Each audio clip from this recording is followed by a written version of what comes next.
우리 주위 들어보시면서 정신 바짝 차리고 기도합시다. 인사 나누시겠습니다. 정신 바짝 차리고 기도합시다. 정신 바짝 차리고 기도합시다. 정신 바짝 차리고 기도합시다. 아멘. 오늘은 야고보서 1장 5절 말씀을 중심으로 기도할 수 있는데 왜 걱정하십니까? 이와 같은 제목으로 말씀의 은혜를 나누고자 합니다. 오늘 말씀은 초대교회의 사도인 야고보가 기록한 야고보서 말씀입니다. 야고보 사도는 교회의 전승에 의하면 여러 해, 수년간 동안을 작정하고 기도를 한 사도로서 그의 무릎에 낙타 무릎 같은 굳은 살이 두껍게 박혀서 이 야고보 사도를 늙은 낙타 무릎 이라는 별명으로 불렸던 분입니다. 야고보는 성도들의 잘못된 믿음과 잘못된 행실을 아주 잘 진단하고 그것들을 아주 능숙하게 잘 조치하고 지도했던 그런 사도였습니다. 그래서 야고보서는 아주 깊이가 있고 살아있는 지혜로 가득한, 흔히 어디에서나 볼 수 없는 아주 본질적인 지혜가 드러나는 말씀이라고 할 수 있습니다. 지혜에는 진리를 아는 것이 포함되지만 그러나 그것이 전부는 아닙니다. 지혜는 삶의 기술이기도 한 것입니다.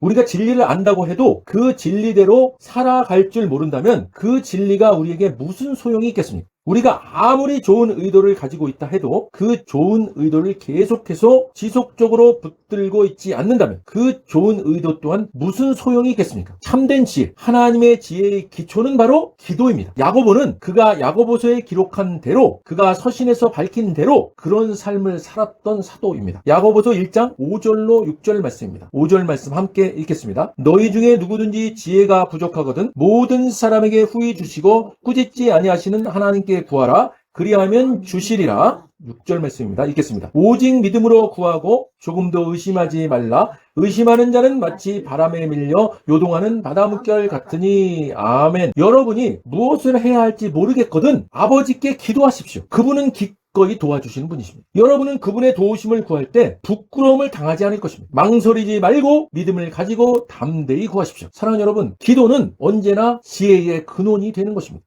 우리가 세상 가운데 현실적인 삶을 살아가면서 예기치 못한 또는 예상컨대 멀지 않은 미래에 확실하게 다가올 어려움과 두려움으로 인해 이러지도 저러지도 못하고 마음만 복잡하고 불안한 그런 때가 있습니다. 이럴 때 그 문제를 해결하기 위해서는 우리에게 그 문제를 돌파할 아주 번뜩이는 확실한 지혜만 있다면 우리의 마음을 복잡하고 불안하게 했던 것들은 단번에 해결할 수 있는 것 아니겠습니까? 그래서 우리는 그 확실한 지혜를 구하기 위해서 동분서주하며 이것저것 우리가 노력하지 않습니까? 사랑하는 여러분, 다들 그런 경험 있으시죠? 돌아보면 그때는 머릿속에 갑자기 많은 것들이 생각나기 시작하지 않습니까? 아는 사람, 아는 지식, 아는 관계, 아는 방법, 아는 경로 뭐 다 찾죠. 물론 믿는 자들도 구하고 찾고 두드리는 것은 마땅히 해야 되는 일로서 잘하는 일입니다. 그런데요, 사랑하는 여러분, 저와 여러분, 우리 믿는 자들은 우선순위가 있습니다. 먼저 하나님 앞에 대면하는 시간을 갖는 것이 우리가 제일 먼저 해야 할 일인 것입니다. 왜 그런 겁니까? 지혜의 근원이 바로 기도이기 때문에 그렇습니다. 그래서요, 구하고 찾고 두드리는 일도 지혜의 근원인 기도 후에 한다면 우리가 얼마나 정확한 것들을 기가 막히게 정확한 때에 놀랍도록 정확하게 찾게 되지 않겠습니까? 그래서요, 아무리 숨이 막힐 정도로 다급할지라도 우리는 먼저 기도의 자리로 나아가야 하는 것입니다. 우리 머리에서 생각나는 것을 먼저 발부터 손부터 움직이지 마시고 먼저 눈을 감으시고 손을 모으시고 무릎부터 꿇으시는 겁니다. 아무 말 못하셔도 괜찮습니다. 그냥 주님만 마음속으로 바라보십시오. 주님, 예수님, 하나님, 아버지, 성령님, 이 중에서요 다 똑같은 말이지 않습니까? 하실 수 있으면요 한마디만이라도 하셔도 괜찮습니다.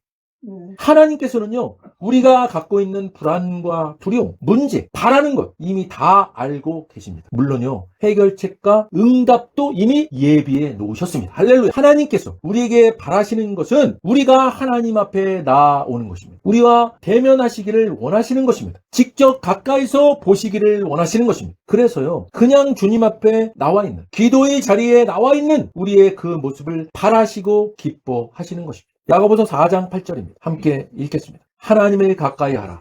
그리하면 너희를 가까이 하시리라. 죄인들아 손을 깨끗이 하라. 두 마음을 품은 자들아 마음을 성결하게 하라. 아멘.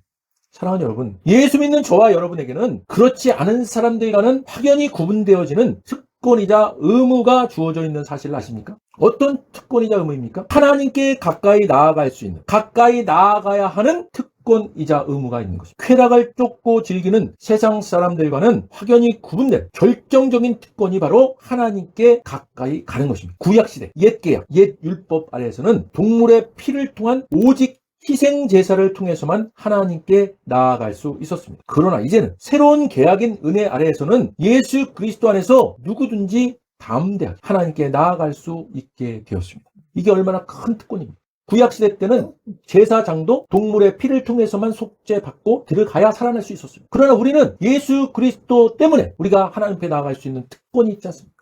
그게 바로 기도입니다. 이렇듯 하나님께 가까이 나아갈 수 있게 된 은혜 아래 있는 저와 여러분은 그 가까이함의 특권이자 의무에 보여지는 실천의 모습이 바로 주님 앞에 대면하여 기도하는 것입니다. 하나님을 가까이하는 순종의 모습인 기도의 자리에 나올 때 하나님께서도 우리와 가까이 하시겠다고 하십니다. 사랑하는 여러분, 하나님께서 우리와 가까이 하시면 우리에게 어떤 삶이 전개되겠습니까? 당연히 형통한 삶이지 않겠습니까? 전지전능하시고 무소부지하시고 한량 없으신 사랑과 우리를 지으시고 이 땅에 보내신 창조주 하나님께서 우리의 기도를 들으시고 우리 가까이서 도우시고 동행하시면 우리에게 현재는 물론 미래에 대한 불안과 두려움이 우리를 괴롭힐 리가 없지 않겠습니까? 현실은요, 하나도 변하지 않은 채 그대로일지라도 이해할 수 없는 평안이 우리를 감싸 안을 것입니다. 우리나라가요, IMF 외환위기가 있지 않았습니까? 그때 아주 어려운 시대를 지나왔습니다. 갑자기 많은 기업들이 도산하고 가정을 책임지고 있던 가장들이 졸지에 직장을 잃고 실업자로 거리를 전전하고 심지어 노숙자로 전락하는 비참한 시대. 그래서 과연 한국이 다시 회생할 수 있을까라는 절망감과 무력함에 온 국민이 시리에 빠져 있습니다.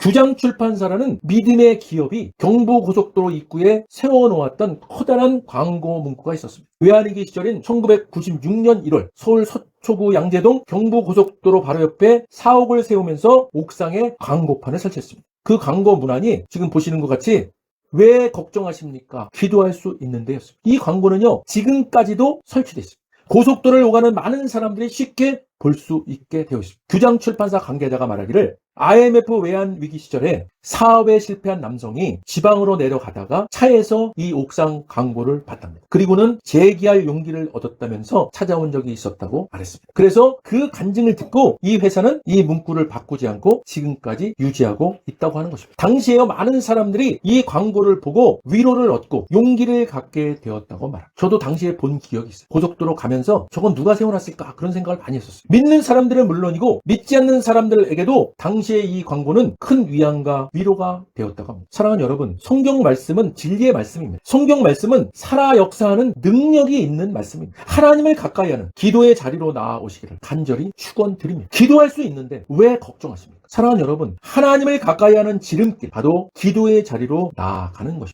우리 기도할 수 있는데 찬양 한번 같이 하겠습니다. 기도할 수 있는데 왜 걱정하십니까? 기도하면서 왜 염려하십니까? 기도할 수 있는데 왜 실망하십니까? 기도하면서 왜 방황하십니까? 주님 앞에 무릎 꿇고 간구해 보세요. 마음을 정결하게 뜻을 다하여 기도할 수 있는데 왜 걱정하십니까? 기도하면서 왜 염려하십니까? 할 수 있는데 왜 실망하십니까? 기도하면서 왜 방황하십니까?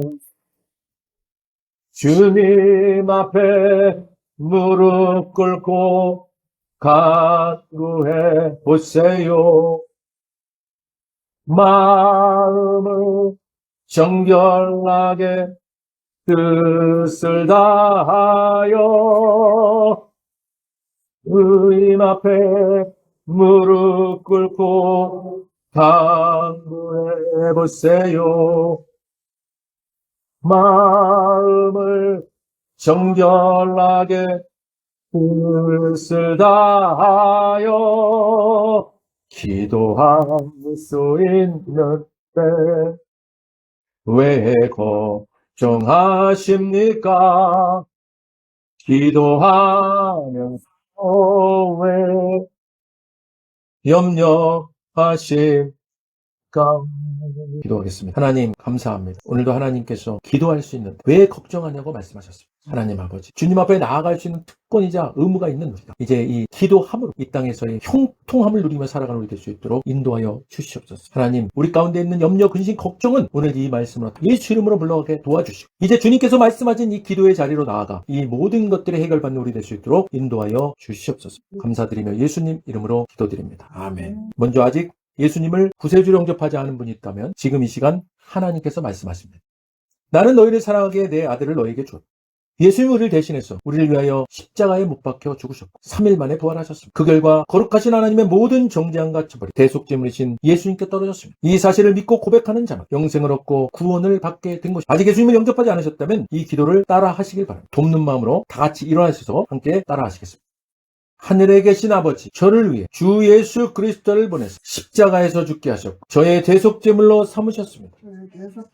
예수님은 내 죄와 저주와 처벌을 받으셨습니다. 그 모든 것이 십자가에서 완결되었습니다. 오늘날 예수님이 죽음에서 부활하셨기에 나는 예수님 안에서 하나님 앞에 설 수 있게 되었습니다. 하나님의 은총을 받고 선하심과 복의 면류관을 씁니다. 예수님은 이제 나의 구원주이십니다. 예수님은 이제 나의 주님이십니다. 죄 가운데서 저를 구원해 주신 하나님 아버지 감사합니다. 예수님 이름으로 기도드립니다. 아멘. 오늘 진심으로 따라하신 이 영적 기도가 믿어지는 은혜가 임하신 분 구원 받으셨습니다. 할렐루야. 이어서 오늘 말씀 생각하시면서 각자 기도 제목을 위해 주여 한번 부르시고 기도하도록 하겠습니다. 주여!